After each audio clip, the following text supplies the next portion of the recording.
Сен де бір кірпіш дүниеде кеттігін тап бар қалар деп Абай атамыз айтқандай, әр адам өмірде өз орнын табуда көп қиыншылықтарға кездесуі мүмкін. Сол кезде психолог маманның көмегіне жүгінеді.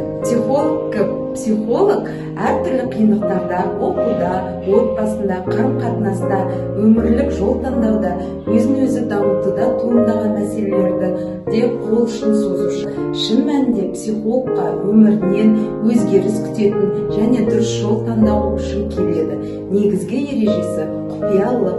Армысыздар, құрметті әріптестер. Мен Жұмакелдинова Жұлдыз Жұмакелдіқызы, Алматы облысы Іле ауданы номер 18-ші мектеп гимназиясында психолог қызметін атқарудамын.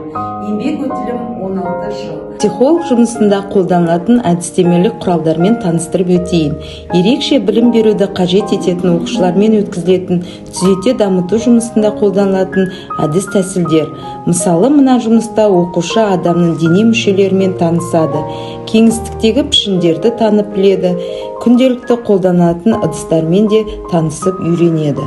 Сонди тестін адамды күйзеліс деңгейін және адамның ерекшеліктерін анықтау үшін қолданылады.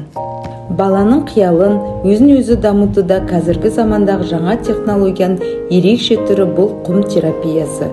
Құммен жұмыс жасау баланы ашуға тез берілуден, жылауықтықтан, агрессиядан айықтырады және алдын алады.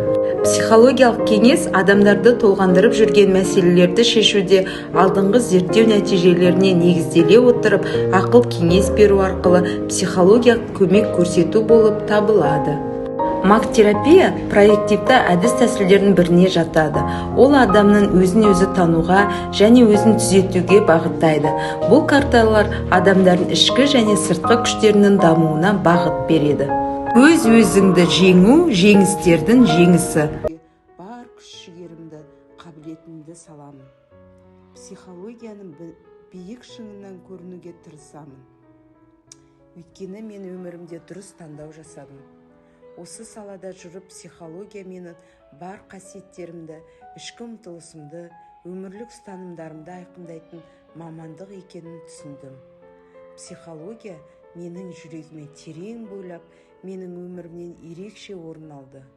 Ол қызығы мен шыжығы қатар жүретін, игі істерге толы мамандық. Психолог болу жай ғана мамандық емес. Ол адамға үлкен жауапкершілік жүктейді. Бұл мамандық өте төзімділікті, шыдамдылықты, білімдік пен біліктілікті, мейірімділік пен талап қоя білуді қажет етеді. Мен психологпын, бақыттымын. Себебі мені күнде таңертең асыға күтетін оқушыларымды көремін.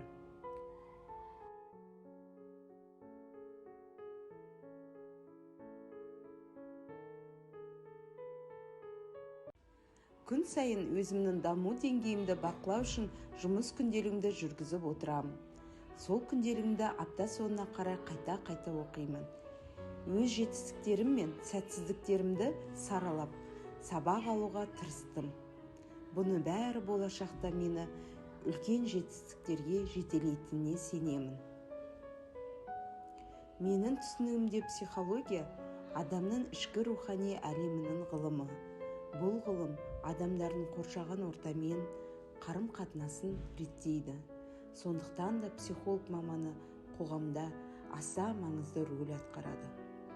Психология білім беру жүйесінің ажырамас бөлігі деп қарастыруға болады. Әр бала қайталанбас тұлға. Оның жан дүниесі өзінше бір әлем. Менің алдыма өз мәселемен келген әрбір оқушы сол мәселенің шешімін де бірге әкелетіндігіне мәлім. Біз тек қана сол шешімнің жолдың бар екендігіне көзін жеткіземіз. Оқушының түсінбей жатқан жақтарына айқындылық кіргіземіз.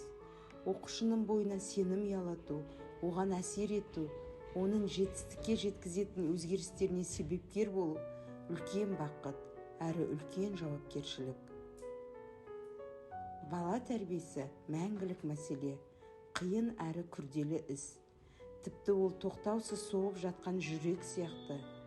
Бұл үрдіске мен де өз септігімді тигізуге бар күш-жігерімді, қабілетімді саламын. психология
әр ата-ана мен педагог балаға үмітпен, сеніммен, махаббатпен қараған кезде бала қанаттанып, жоғары самғайды.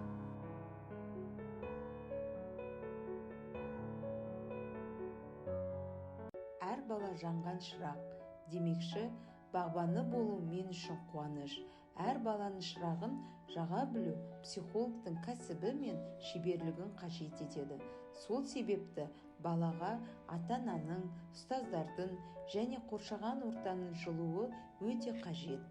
Психологиялық тренингтер, топтық жұмыстар және психологиялық ойындар арқылы бала, ата-ана, педагог, ұжым қарым-қатынасы жақсарады.